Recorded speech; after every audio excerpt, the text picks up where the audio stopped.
और आज की एक और बड़ी खबर, जहां मोन्था चक्रवाती तूफान आज तटीय राज्यों में दस्तक देगा। आंध्र प्रदेश ओडिशा में मोन्था तूफान का अलर्ट जारी हो चुका है और 110 किलोमीटर प्रति घंटे की रफ्तार से चल सकती है हवाएं। जी हां, भारत के तटीय राज्यों में दस्तक देगा यह चक्रवात, जिसका नाम दिया गया है मोन्था।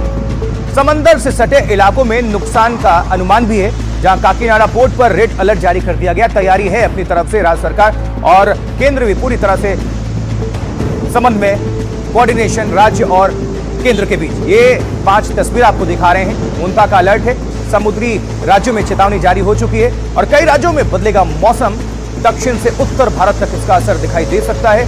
मछुआरों पर भी रोक लगाई गई है कि वो समुद्र में ना जाएं, क्योंकि जिंदगी खतरे में है। जिंदगी रहेगी तो बहुत फिशिंग होगी। आपको दिखा देते हैं पूरी रिपोर्ट, देखिए। मेंथा का मतलब सुंदर फूल होता है, लेकिन यही सुंदर फूल नाम का तूफान जब देश के 3 तटीय राज्यों पर दस्तक देगा तो तबाही में तब्दील हो सकता है। तूफान का असर आंध्र प्रदेश, उड़ीसा के तटीय जिले, तमिलनाडु और पुडुचेरी तक पहुंच सकता है। यही वजह है कि तटीय राज्यों में अलर्ट जारी कर दिया गया है। जानकार बता रहे हैं कि ये तूफान आंध्र प्रदेश के काकीनाडा के तट पर सबसे पहले टकराएगा, जिसकी वजह से हजारों लोगों को यहां से हटाया जा चुका है। मेंथा तूफान 110 किलोमीटर प्रति घंटे की रफ्तार से तबाही मचा सकता है, लिहाजा तटीय इलाकों में एनडीआरएफ और एसडीआरएफ की कई टीमें तैनात हैं। मौसम वैज्ञानिक ने बताया कि मेंथा तूफान जब आएगा तो क्या होगा। ये विंड स्पीड में पेड़ गिर सकता है, ट्री ब्रांचेस ब्रेकअप हो सकता है, telephone lines and communication lines, power lines माने डैमेज हो सकता है पार्शियली। इस तूफान के लैंडफॉल के बाद झारखंड, छत्तीसगढ़, पश्चिम बंगाल और बिहार के कुछ हिस्सों में बारिश हो सकती है।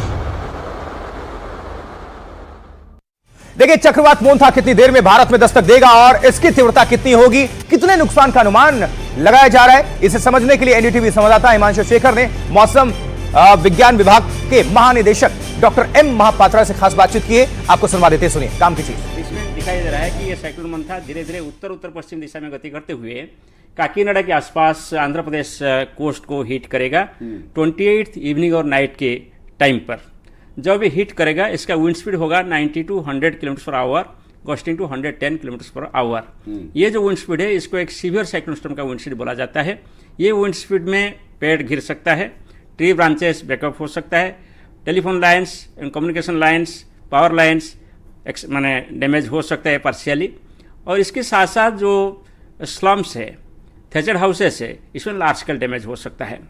और इसके साथ साथ जब ये साइक्लोन लैंडफॉल होगा, इसके साथ साथ स्टॉर्म सर्ज 1 मीटर हाइट का आने का संभावना है आंध्र कोस्ट के तटीय इलाका में, टाइडल वेव के ऊपर। और इसमें लो लाइंग एरिया में सैलाइन वाटर इनलेशन हो सकता है।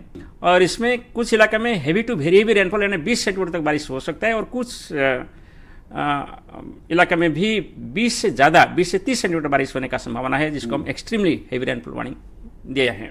वो एक्सट्रीमली हेवी रेनफॉल की वजह से जो लो लाइंग एरिया है वहाँ फ्लडिंग हो सकता है। और जो शहर है, जैसे विशाखापट्टनम है, विजयवाड़ा है, बहुत सारे, इसमें भी अर्बन फ्लडिंग दिखाया जा सकता है। और ये एक ईस्टर्न घाट रीजन है, तो कहीं कहीं हिली एरिया में लैंडस्लाइड्स, लैंडस्लिप, मॉडस्लाइड्स, मॉडसिंक भी हो सकता है। देखिए, आपको बता दें कि थाईलैंड देश द्वारा सुझाया गया मोन्था थाई भाषा का शब्द है। मोन्था मतलब सुगंधित फूल या फिर सुंदर फूल। शाम या देर रात तक तटीय राज्यों में दस्तक दे देगा मोन्था तूफान।